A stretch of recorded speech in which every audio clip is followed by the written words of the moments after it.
And for us, the fun part of doing this was like thinking about people that kind of maybe push the boundary of the discipline a little bit, or maybe bridge inside and outside of the discipline a little bit. And I think to me, Fleet Howard is somebody that does that, and he does it really well. So that's why we've asked him to be our first Thank you. participant. Yeah, thank you for joining us. Thanks for having me. Thanks for braving. Sorry I'm so late. No. Hey, thank you for braving. Thanks for staying here. Well, it was the pizza that did it. Okay. I'll be honest. But no, thank you for braving the traffic. Thank you for making the time and putting up with our like, hey, we don't know what this thing is, but come and try it. So thank you. Sure. He was born in Marion, Virginia. That's correct? Yeah. This is from your website, dude. He's the child of an engineer and an artist. And I think that will come up in the conversation maybe a couple times. Mm-hmm. He's a designer and an educator, as you all know, involved at RPI. He has an expertise in computational methodologies. He holds a Master's of Architecture and a Master of Landscape Architecture from the University of Pennsylvania, pretty good school, where he received the Lewis Dales Traveling Fellowship and the Will M. Melhorn Scholarship for Academic Excellence. Wow. As for Locknesters, his Brooklyn-based company is a brand of puzzle toys. It's grown into a recognizable product, and he's been lucky to collaborate with some amazing companies and amazing brands. ASICS, Kid Robot. There's others that we will discuss. Locknesters explores the way recognizable figures, characters, and symbols can be created from a group of abstract, unconventional geometries. He brings his architectural skill set to the realm of pop culture, and his propensity for complex 3D geometries, algorithmic-based designs, and computational fabrication techniques. We talk about a lot, maybe even in our group or as a larger group of faculty, that being a young designer or young architect is actually really tough, and finding a way into your own practice is extremely difficult. The cool thing about what you've done is you've kind of invented a practice of your own, and I find that incredibly interesting. So maybe the first question would just be like,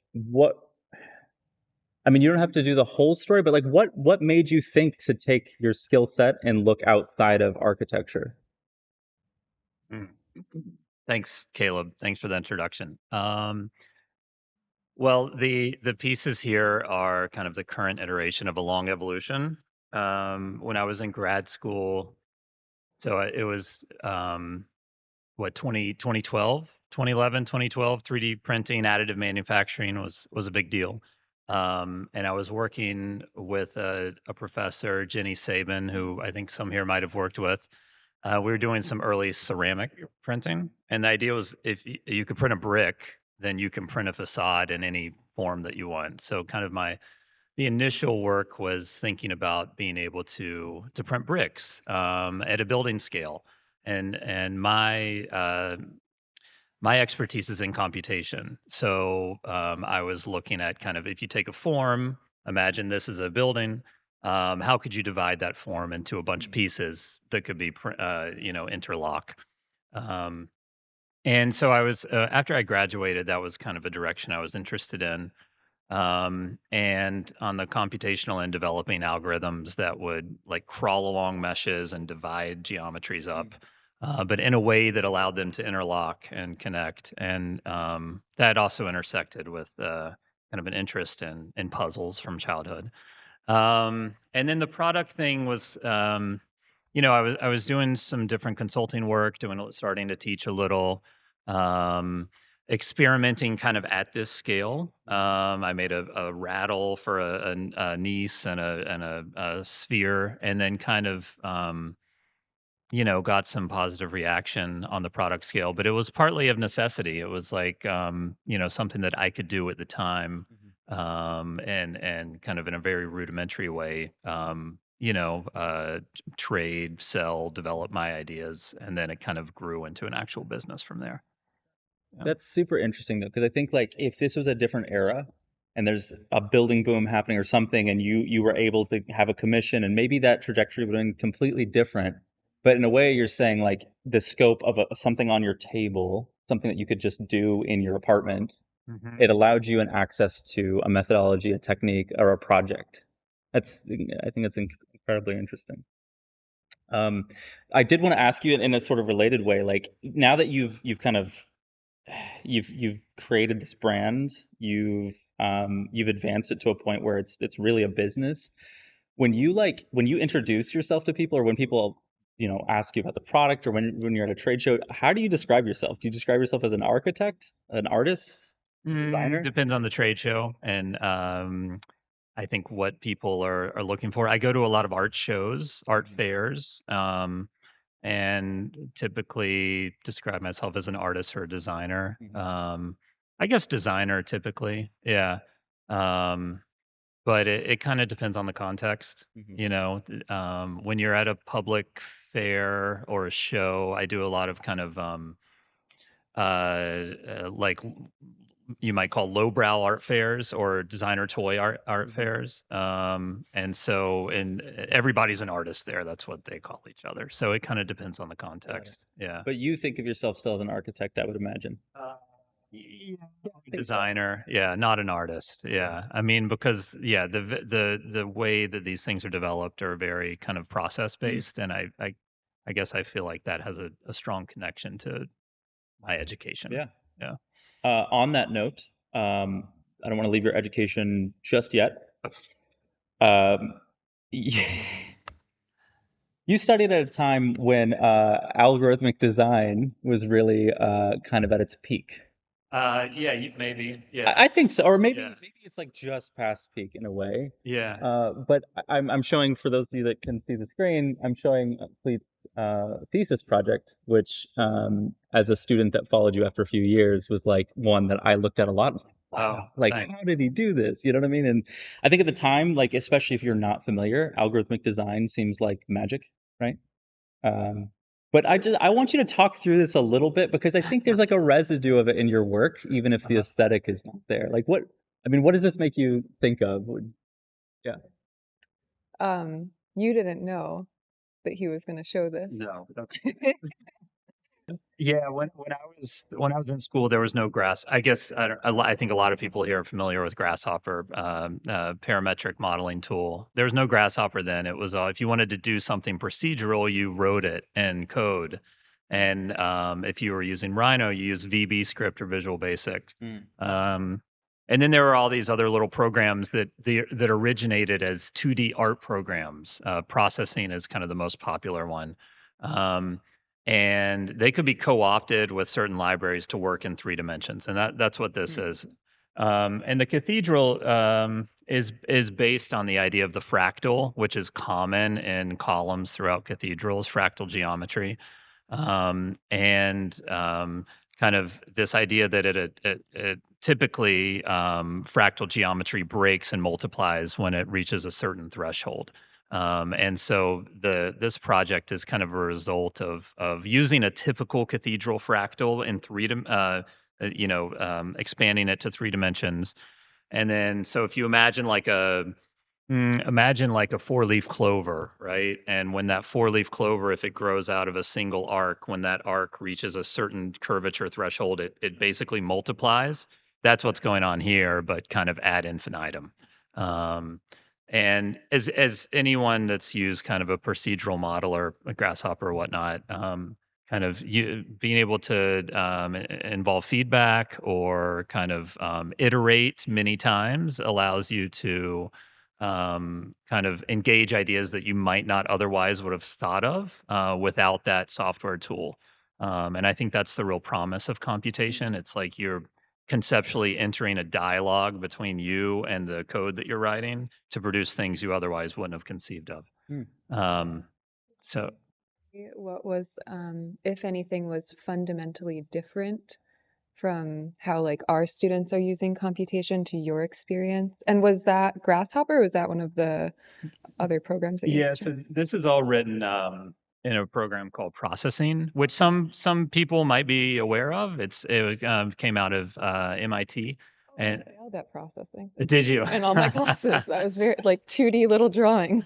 2D drawings is that's the hallmark of processing. Yeah, it's a real simple. It's freeware, but it's a way to if you go to processing.org, you'll see examples. You were saying fundamentally different from. Remind me your question. Oh yeah, sorry. Like your experience working with processing or those tools, being fundamentally different from Grasshopper and where that is today? Like, did you think through the procedural steps of modeling differently? Yeah, I mean, there's a technical answer to that, and then I guess the conceptual and technical are kind of similar. So the idea with when you're writing code is to engage in what's called feedback. So you write a couple rules and then you put a piece of geometry or a line in it, and it gives you something new, and then that thing gets looped back in. And that's very hard to do in Grasshopper because Grasshopper is a parametric modeler. Yeah. So I think that's the big difference. But what that allows you to do is it allows you to generally in Grasshopper, it's more of a tool maker, or you're trying to solve a complex problem. Where here you're searching for new solutions, right? So you don't know the outcome. So there's a lot of it's incumbent upon the designer to be able to evaluate what's produced. But the upside is that you might get something new that you don't expect. Yeah. So, on that note, I want to move to something that you shared with us, which is a video of the algorithm. That I guess this is the actual one that you've kind of developed that works for Locknesters. Yeah, this is a version of it. Basically, it's a 2D version. It's kind of hard to see. Yeah. But see all these little dots. Each one has 5 arms, and they kind of reach their arms out and they wrap around one another. And that's all based on proximity and curvature and whatnot. So, but they're trying to make connections, basically. And that was kind of the early idea of how, at this point, I was kind of still in grad school, and we were thinking about if you apply this to a unconventional building facade, and your idea is to print all of the pieces, these could be the center lines of your bricks, right? And then you kind of like divide up these pieces by just with a linear Voronoi or some other approach, and then you can print your building. And depending on the curvature of the envelope or whatever details it might have, you can kind of tune this thing to react to it. Yeah. But yeah, that's where the kind of the basic idea of these connections came Out from. of curiosity, how different is the workflow for this guy, for instance, compared to that? Just like how much have you kind of tinkered with that process?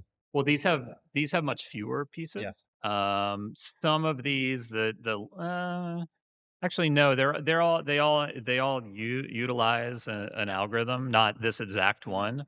But they have a little bit more specificity. So, and part of that's for fabrication reasons, like in the Dunny, producing these ears has a lot of benefits for my kind of production, for my process. Whereas if you kind of like give free rein to the algorithm, who knows how these are going to get divided up. Exactly. Yeah. So that's with everything we deal with as architects, right? There's kind of the conceptual drawing, and then there's like how it's going to be made. And whether it's at this scale or a building, you've got to kind of like have those two realities work together. Yeah, I wanted to show this one because I thought it was interesting to see the evolution, right? Like this is, I understand, a really early. That's a direct result of the algorithm. Right. Yeah. Right. Yeah. So that's like one of the first things I made. You can see how like it doesn't really fit. I didn't really know what I was doing at that point. Some would say I still don't. But the way these things wrap, it's the result of you can kind of see the resemblance to the way the agents are interacting in that. The thing that I find so interesting here is like the aesthetic of the algorithm is so present there, and we'll dig into this more, but when I look at any of your products, it's been refined to a point where the figure is recognizable, the character, the theme actually kind of enables the language that you're trying to produce rather than just displaying the algorithm. Yeah. In these pieces, hopefully there's kind of like seams are either kind of a language unto themselves, or they're actually acknowledging the figure a little bit more. Whereas here it wasn't kind of at that level yet. Yeah. I wanted to show this image because I think this was a good illustration. Yeah. This was his handiwork, but I thought this was a good illustration. I think you kind of explained how you've reduced seams both, I guess, for like a fabrication optimization, but also an aesthetic agenda too, right? Yeah, all of that's in there. Also time, price point, like variables start to stack up, right? When you're kind of working in the real world and trying to pay the rent and everything. So there's kind of a consideration of fabrication time, assembly time, aesthetic, appeal, customer appeal, all that stuff. Yeah. Yeah, I feel like there's like probably a really fine balance between what looks like a puzzle versus what's just a lot of pieces. Do you know what I mean by that? Like the aesthetic of a puzzle or Yeah. Yeah, for sure. yeah. Yeah. I mean, so this is mine. I bought this guy, Uh-huh. love him. Thank you. But I am super impressed at just like the thoughtfulness that goes into where you place a seam, like around the Uh-huh. equipment or around the helmet, or like just optimizing to the point where you can still understand him, but Yeah. he works like a puzzle. Yeah, that the astronaut's actually kind of an easy one because the form has so much on it. It's like all you can do just to get out of the way Yeah. with the seams, you Yeah, know? yeah. These are much tougher. Like, I mean, that's kind of the point of the bear is to be a blank canvas, which gives you more freedom, but is also in some ways a little trickier to Right, develop a language on the surface. right.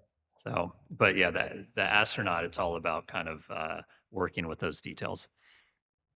I just want to know how much maybe you've had to sort of engineer the process of printing these. Because I mean, as someone that spent a lot of time messing with a printer, it's not easy to get something to print so clean and just like have such a resolution. The edges are clear and so defined. I just want to know a Hmm. little bit about how you've had to like perfect that process. You have to say goodnight to them every night and be very nice. Um, Uh, uh, yeah, I guess so. The printers I use are very old, and I use all the same ones. So yeah, so because I can rebuild them, and I have a most of them have like aftermarket parts on them and whatnot. Let's see. The key for me is that they need to be absolutely waterproof because I tumbled them Right. for about a day, and that's what smooths their surface. So that's the major key. But then there's all kinds of like, you want to keep the blobs and the zits off of the surface, Mm. and you want to, surface quality things Hmm. that just kind of get dialed in over time. I mean, has everyone here 3D printed? I assume at some point.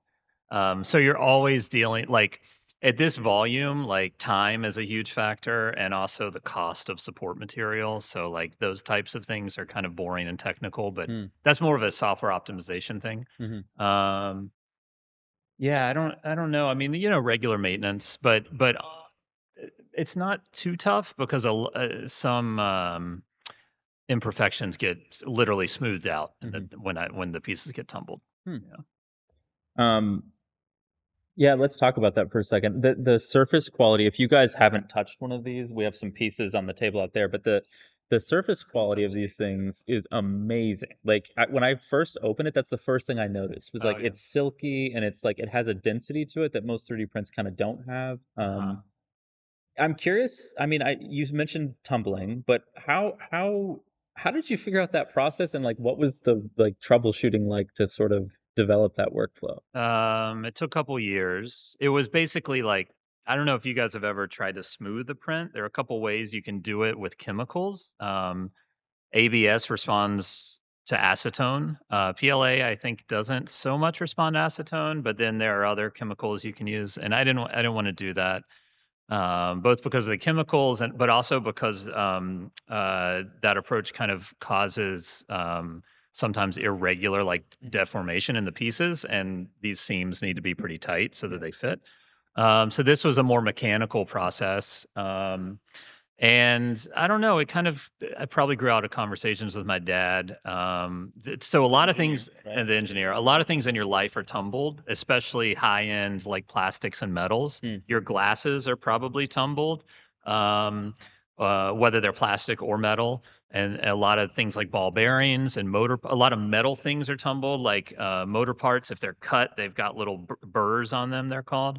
And so basically they're just put in a big barrel and the barrel rotates and there's this stuff called media in the barrel. And I use ceramic Mm. pyramids and it rotates for about a day and they come out and they're really gross and gunky, but they're very smooth at that point. And you kind of, well, what I do is I let them dry and then I tumble them in corn cob husk to clean them up. But that's kind of there are hundreds of types of media. You guys might have seen like jewelry tumblers, rock tumblers. Maybe you had one as a kid where you just kind of crank it and it'll clean your rocks or your jewelry. It's like that, but on a bigger scale. The trick is really figuring out what media to use and how much water. But that's what gives these things kind of a worn look. And when they look dirty, that's because the ceramic has kind of embedded into them. Yeah. Yeah, you tried that were just awful. Yeah, I tried this stuff called like black oxide that's more aggressive and it just ripped the pieces apart. And because duration is another thing. So these are kind of slow cooked, right? Because the plastic it's not super strong, so you kind of have to do it slow, kind of like cooking a turkey or something. Um, yeah, I don't know. There's metal media that's also really aggressive and it'll break it down. And then within ceramic, there's like 6 or 8 different levels of grit, and that'll break your pieces down faster or slower. So it's kind of dialing in. Mm. Yeah, and there are companies that'll help you with this. I work with one in California. They kind of have these like tumbling engineers on that. That's Yeah, interesting. So yeah. you really had to dial it in though, because if you over tumble, the seams are too loose, right? If you They can get too loose. It's more about what I've experienced more is just like the surface gets ripped up. Mm, Yeah. Yeah, yeah, yeah. well, I imagine when you started that since 3D printing was still kind of a novel thing, and it was like, oh, this thing's 3D printed. How Yeah. much of the novelty and the success of the brand do you think originally was just it's a curiosity or a novelty because it's 3D printed? Somewhat. That's a double-edged sword a little bit. Some people like it. Yeah. Some people think it's like weird. The thing I've had to fight against is well, I guess this is maybe a tangent, but it's more about like viewing these as a design object or a display object or an art object versus a toy, you know. And so a lot of people they kind of perceive the 3D printing quality and they're like, oh, that's a toy, and they assign a value to it, you know. And value has, you know, there are a million variables that go into value or per people's perception of value. But that's the thing I've probably dealt with the most.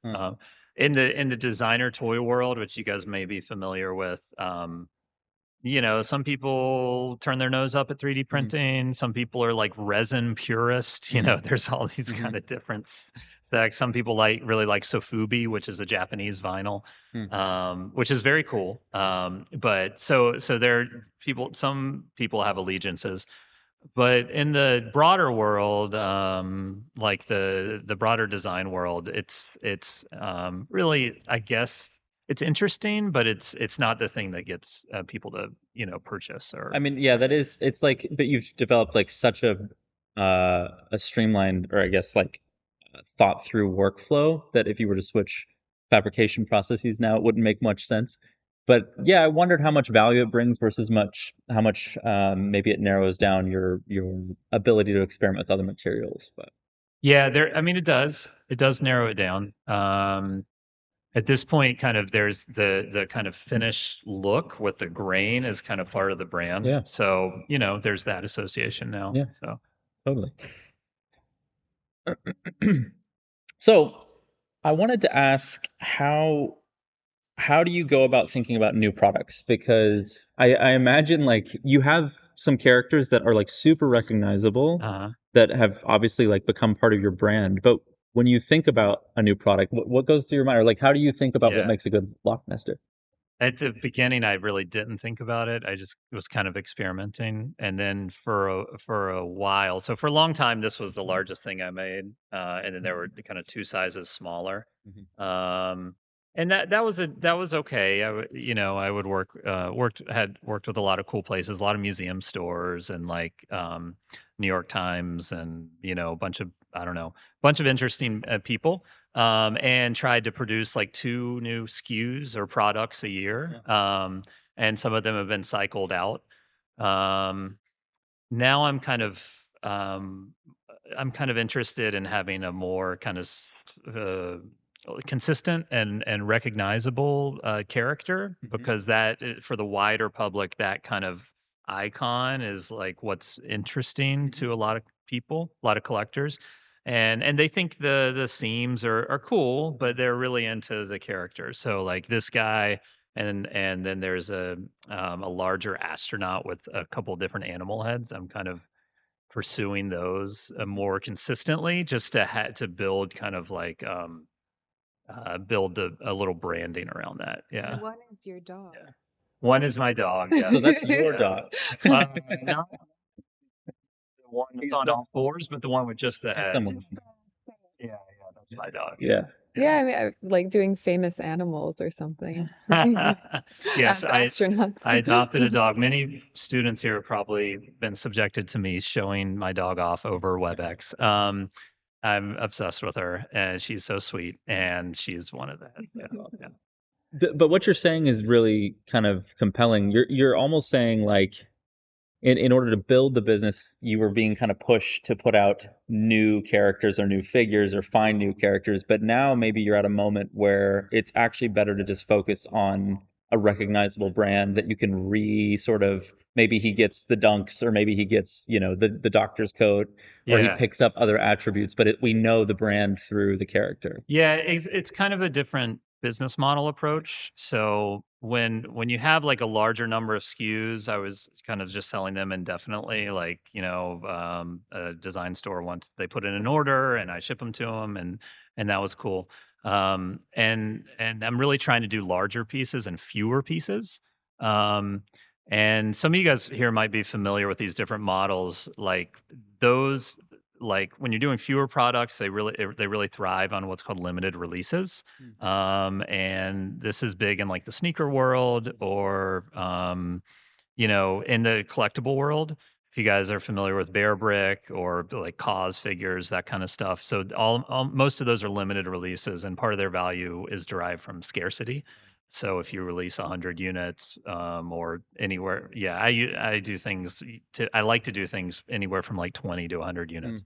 So I'm kind of pushing towards that direction, and it gives me more time to design. When I was producing these guys, it would just be like so much production. But I think, being able to model in 3D print, and go through the production process like we've been talking about, that really lends itself towards a limited edition production model. So, because if you're just making this for years, there's no reason to make it yourself, or it could be outsourced, right? And so this is kind of a better model So in a it way. sounds to me like it sounds to me like Locknesters is moving from toy company to a brand, like an artist label in a way, or like a. That's true. Yeah, sure. I think that makes a lot of sense though. I understand what you're saying. It's also like, yeah, how much time do you want to spend shoveling 3D prints, through this process, Yeah. versus really thinking about and crafting a super bespoke design object that gets a limited release. Have you done any, I mean, I'm sure you've probably encountered that. Have you ever exported the work in a way, or like designed something and it's been manufactured elsewhere, or?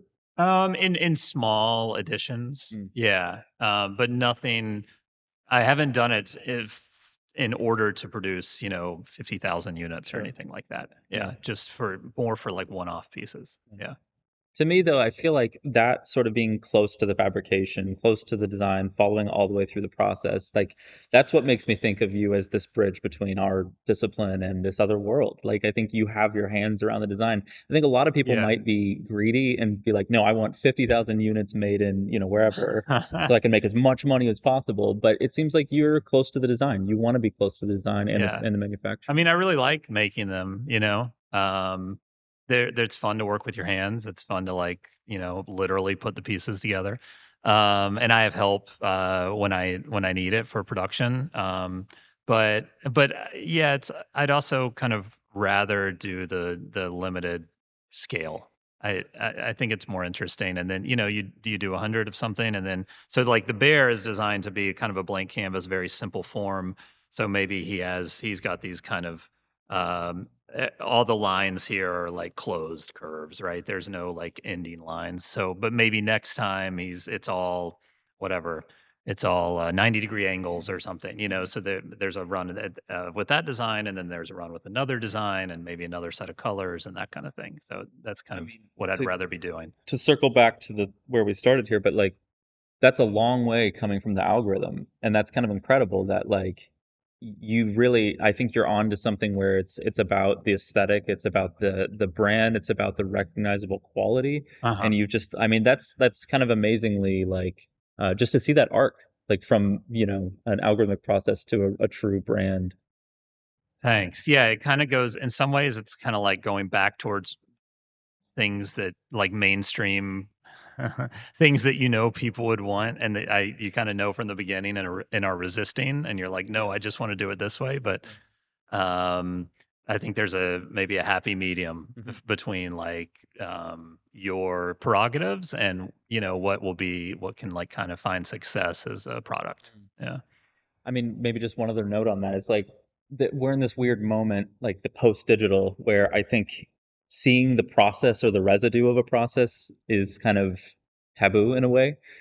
It's like you want to take advantage of the digital fabrication, but not know how it's made in a way. And it seems like you're arriving at that point. You know what I mean? In a way where we kind of don't, unless you tell us. I mean, we all kind of know. We all are kind of in on it. But if I'm just a person walking by a store and I see this, like I don't see the algorithm, I don't see the 3D printing. I see the product, the brand, the aesthetic. So that's amazing. I mean, that's I think something that we're kind of confronting is how to take advantage of those digital processes without reading them so clearly. Yeah, part of that is when I don't know, maybe you guys probably pick up on things like when I was in school, everybody used a Voronoi. Do you guys know what a Voronoi is pattern?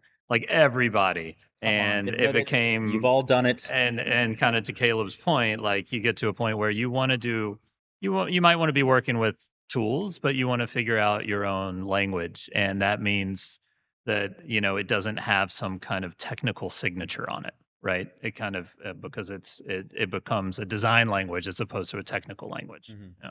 Yeah. I want to add to just trying to draw differences between like what the kids are learning in school and your process. And it's very different than practice, let's say, and having a client for the most part, right? Like when you're going out, you're just early stages, you're devising these ideas on your own.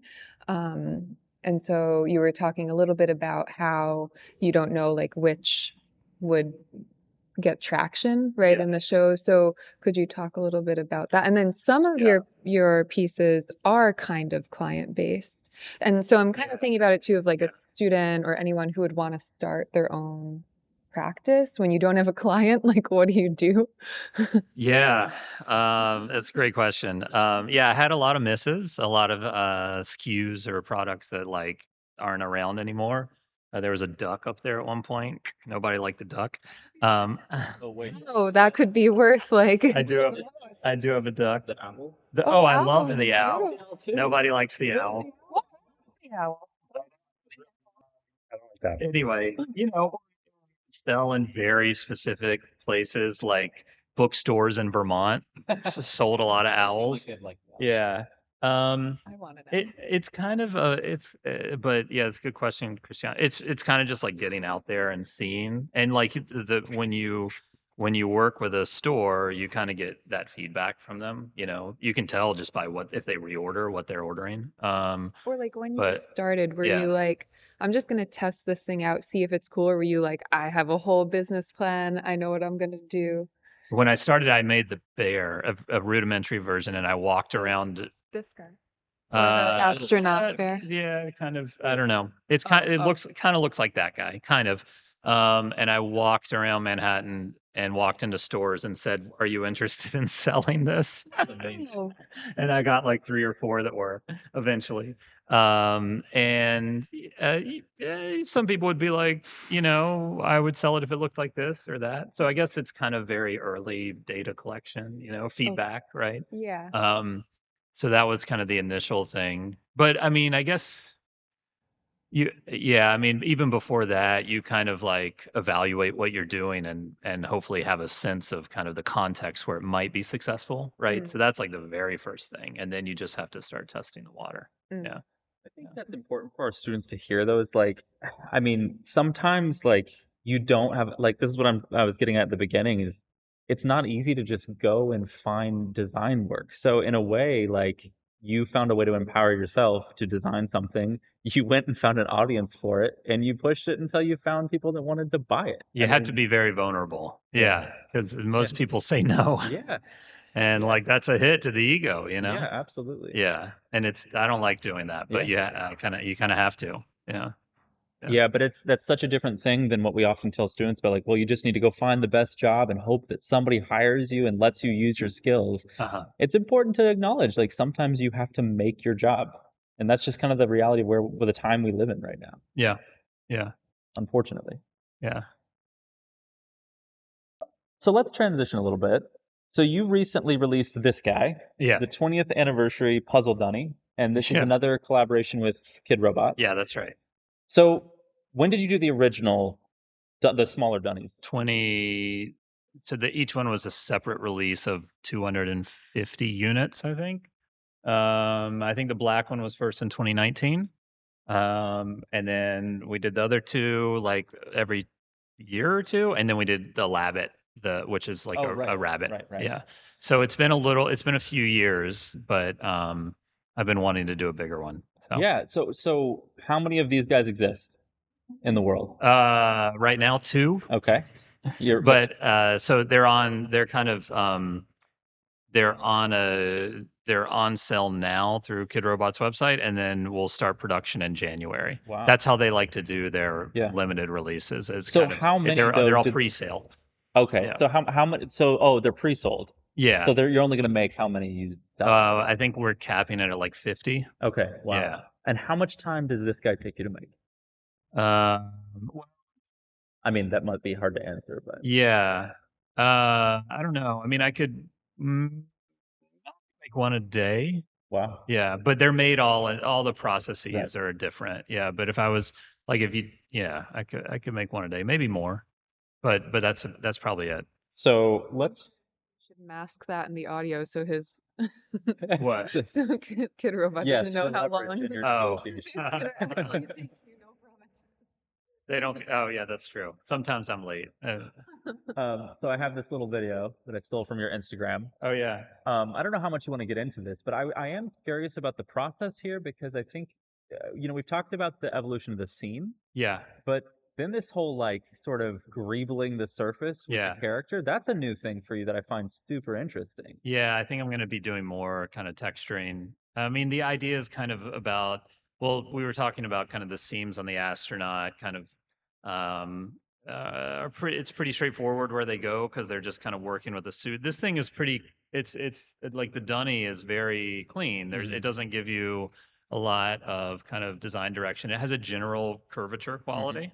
But I tried to develop kind of a hierarchy here, where there's kind of the seaming, which is connecting into these larger pieces, which are kind of forming the divisions for the smaller pieces. So Yeah. there's kind of this hierarchy that I mean, I kind of always am thinking about this. It goes back to architectural training, right? Where you have your structure and you have your support systems or your facade, and then you have your facade units, and it's there, there's a hierarchy within building components.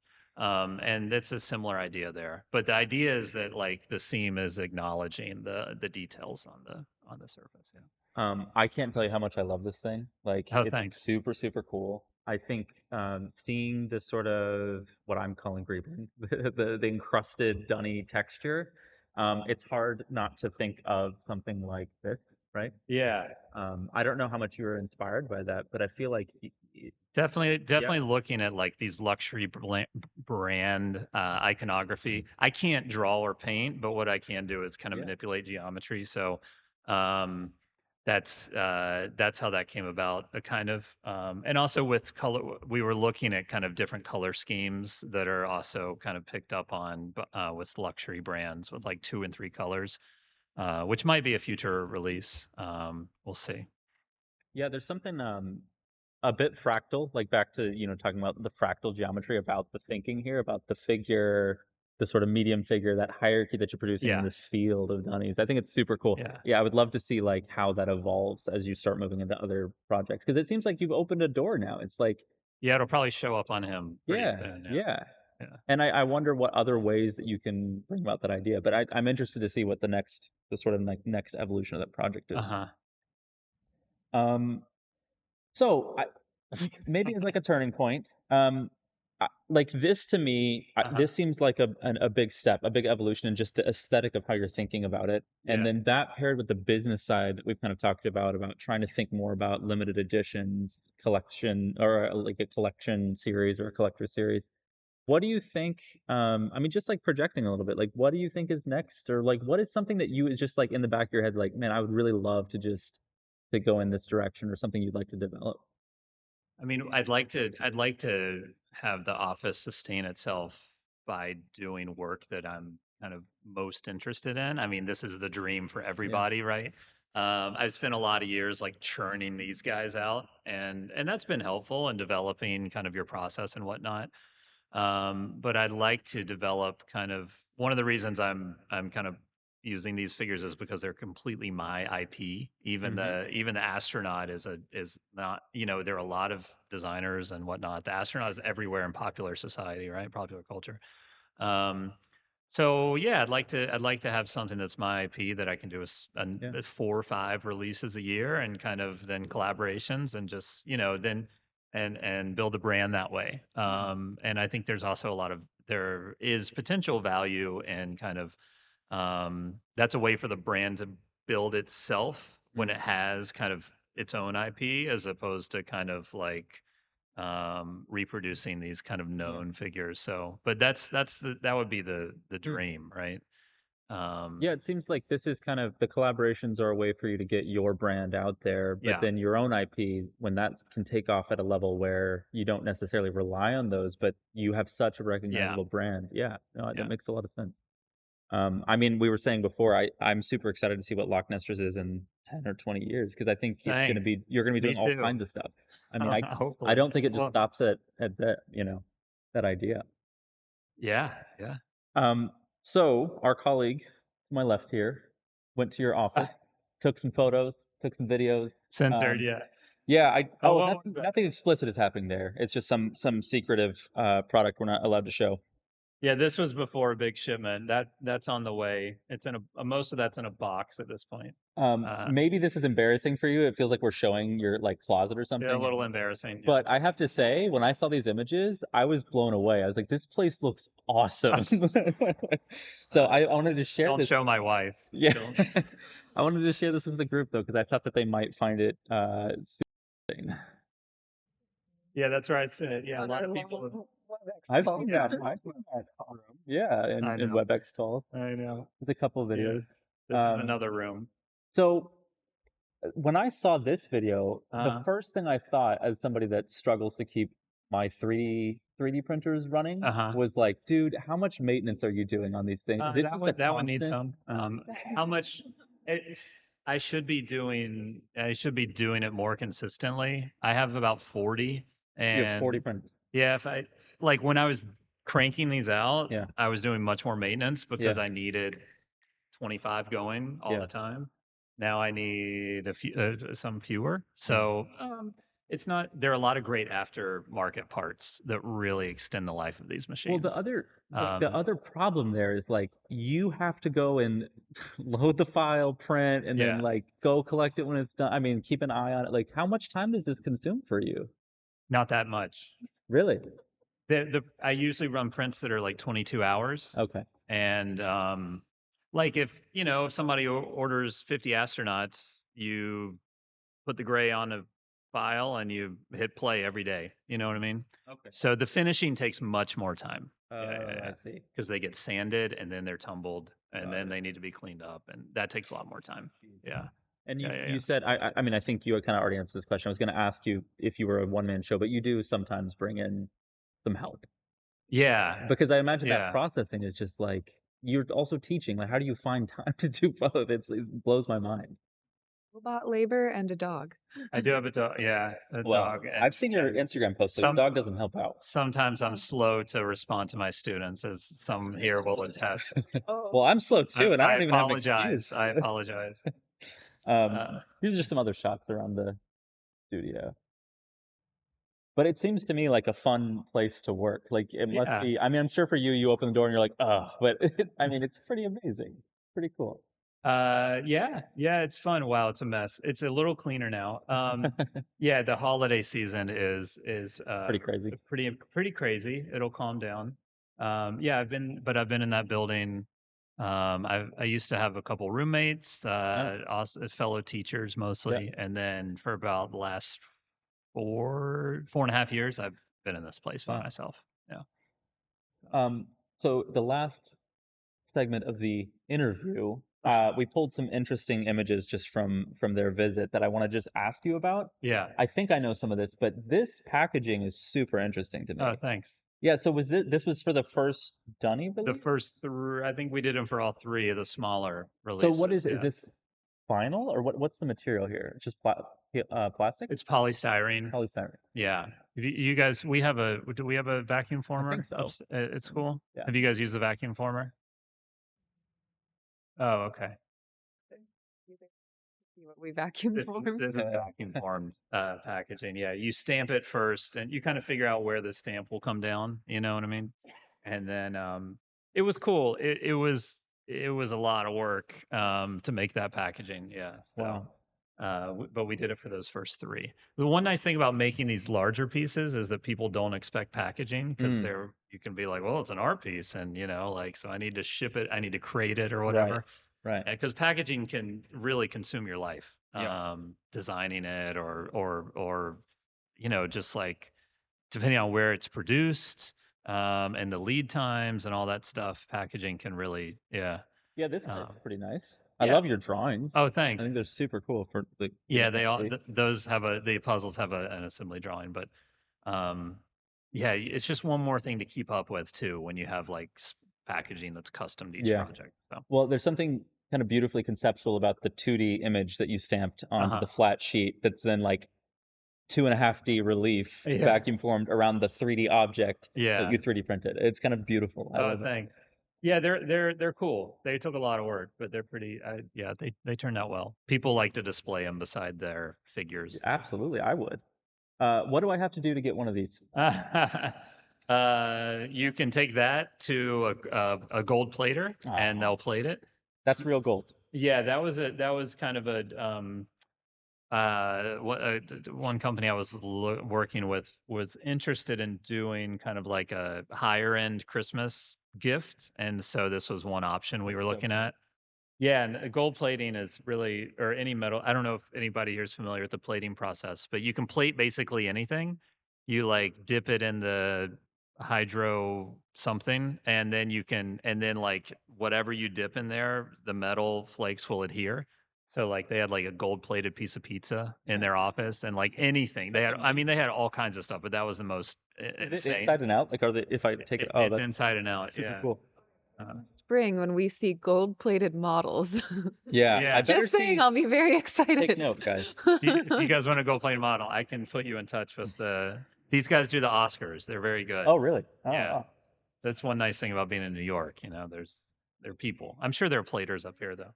They're people. People making the Oscars. And the last weird object that I just wanted to have you react to in your office was this guy. Oh, yeah. I really like this guy. Where did this come from? That's this artist who is really cool, really good artist. His name's John Medina. He's a Mexican artist, and we got to know each other on Instagram maybe 6 years ago. And this was a trade at the time. He was doing figurines for people. Yeah, and he turned my arm into a puzzle, which is pretty cool. That's so cool. But he has now he has his own pieces, and he also has an interesting gallery in Mexico. So yeah, that's John awesome. Medina is his name. That's very cool. Holding? Yeah. Which a bear. Figure? A bear. It's a little bear. An OG bear. Yeah.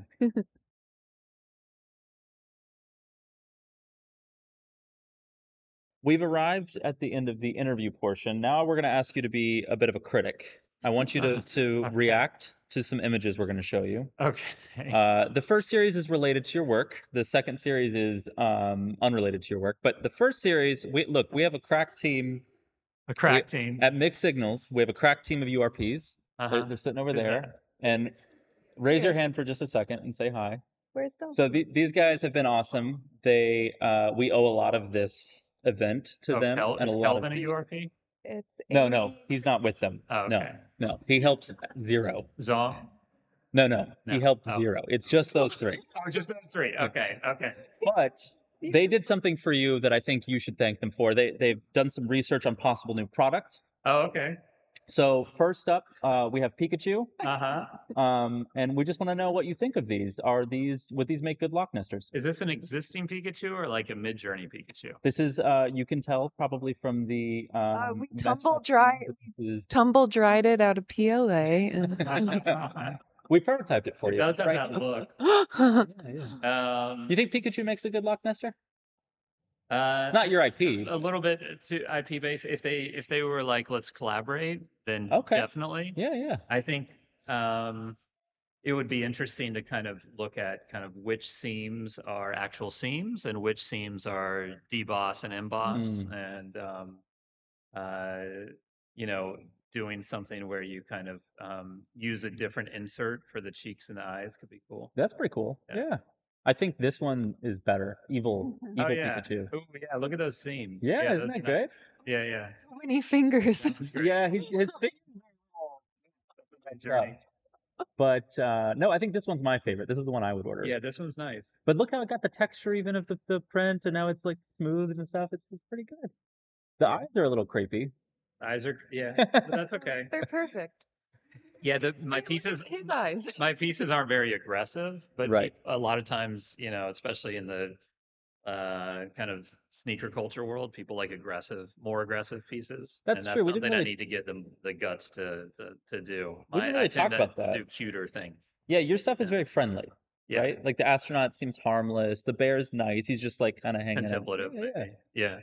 Halloween collection. Yeah. 'Cause I like people evil like the Pikachu. aggression. Yeah. I think you should think about it.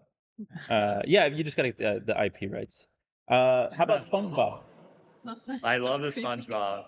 I don't know what is happening with his mouth, but I think this is a great Loch Ness. Where is his mouth? Is it that, or is it above? I think these are his teeth, and this Okay. is like something else. I don't know what's going on here. This one, I like this one because it's a big volume, and yeah. so like the body is very straightforward and could be like an interesting, you know, cabinet or you know, it could be like you could have things in there. Could even be a That's small piece of interesting. furniture. Yeah, and a lot of nice embossing on. This one would be pretty easy to Loch Ness. What about astronaut? Same. I mean, yeah. Astronaut SpongeBob's pretty good too. Yeah, I like the cracks. Yeah, cracks are pretty nice. This one is I don't know, a little lazy. Mario. It looks pretty directly like Mario. What's he doing with Mario? A few years ago, I considered doing a Mario. Really? It's kind of just like an ask for forgiveness because a lot of people get into collaborations by just doing it. making IP. Yeah, like I really Whoa. want to do a sneaker, so I've considered doing just making a sneaker and that's, you know, it's hard to get people's attention, right? And the Mario has a nice kind of rounded form Sure. that like my stuff doesn't, when there's little filigree or detached detail, that doesn't work well for my like for the tumbling process, right? So you need So it to- Mario's got a nice solid figure. Yeah. It could be really cool. Well, how about Batman? It's very dude. Yeah. It's very aggressive. Is this like muscly Batman? Is that?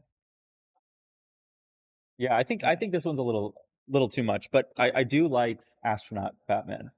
Yeah. I think astronaut Batman's pretty cool. I think it kind of, you know, it's kind of like, what do you want to be most prominent here? When you have a lot of stuff on the surface, you're kind of, you know, that's your design focus, right? And so your seams and your details kind of accentuate that. Even here, it's like the lines are kind of wrapping in a way that accentuates the form, you know?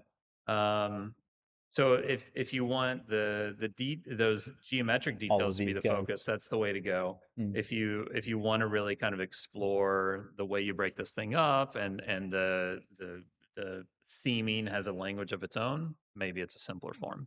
Yeah. So that's the way I would kind of like my first thought, I guess. Well, this one's not so simple. No, you guys don't like simple things. No, this one's intense. In fact, it's like not even puzzle at this point. But my favorite one, my absolute favorite one, is this Dunny Godzilla hybrid. Oh, okay. I think you need to make this one. I think Kid Robot would be into this. It's Yeah. pretty sweet, man. Is that like a one eye? I don't know what is happening in the middle of the head, but I think this is a resounding success. Okay. Let's continue fun. One last little. I want you to react to some contemporary designed objects. I originally wanted to call this segment "Is This Garbage?" But they're not all garbage, so it's not a great name for the segment. But like first, I just want to talk about some things that have just popped up in the news. What do you think of this guy? Have you seen this? Did you see this come out? Oh, the new. I did see the new EV Jaguar. What do you think of this? Just as like, what does your gut say as a designer? You like it? I like the old Jaguars with the hood ornament. Yep. Yeah, I don't know. Concept cars are. I don't really. I guess I don't get very invested in concept cars because they never show up. A small percentage are made. Yeah. Yeah, I don't know. I would take one. I think it's pretty sweet. I would say semi. It's maybe it's recycling. It's not garbage level, but it might be. Recycling. It might be a bag of recycling. Yeah. I thought you might appreciate. I don't know if I can scroll back, but I thought you might appreciate this little seam detail in here, since you're the seam guy. Yeah. But that's pretty nice. It is nice. I think it's a sick car. And would you drive it?